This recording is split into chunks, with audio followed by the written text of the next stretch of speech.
ओम नमः शिवाय। वैदिक सनातन में आपका स्वागत है। शिव पुराण के दूसरे अध्याय का श्रवण करेंगे।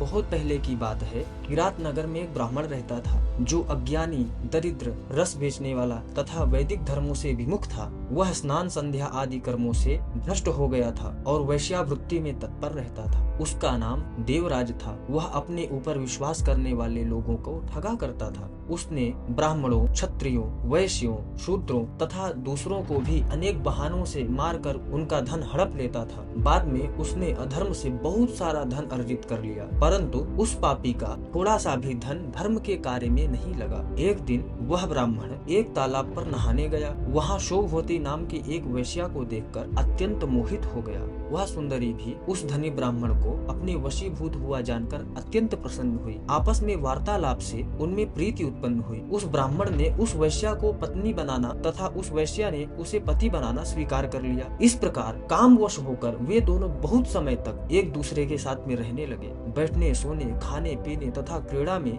वे दोनों निरंतर पति पत्नी की तरह व्यवहार करने लगे। अपने माता पिता तथा पत्नी के बार बार रोकने पर, समझाने पर भी पाप कृत्य में संलग्न वह ब्राह्मण उनकी बात नहीं मानता था। एक दिन रात्रि में उस दुष्ट ने ईर्ष्यावश अपने सोए हुए माता पिता और पत्नी को मार डाला और उनका सारा धन हर लिया। वैश्या में आसक्त चित्त वाले उस कामी ने अपना और अपने माता पिता आदि का सारा धन उस वैश्या को दे दिया। वह पापी अभ्यक्ष, भक्षण तथा मद्यपान करने लगा और वह नीच ब्राह्मण उस वैश्या के साथ एक ही पात्र में सदा जूठा भोजन करने लगा। एक दिन घूमता घामता वह देवयोग से प्रतिष्ठानपुर प्रयाग में जा पहुंचा। वहां उसने एक शिवालय देखा जहां बहुत से साधु महात्मा एकत्र हुए थे। देवराज उस शिवालय में ठहर गया। वहां उस ब्राह्मण को ज्वर यानी बुखार आ गया। उस बुखार से उसको बड़ी पीड़ा होने लगी। वहां एक ब्राह्मण देवता शिव पुराण की कथा सुना रहे थे। ज्वर में पड़ा हुआ देवराज ब्राह्मण के मुखार विंद से निकली हुई उस शिव कथा को निरंतर सुनता रहा। एक मास के बाद वह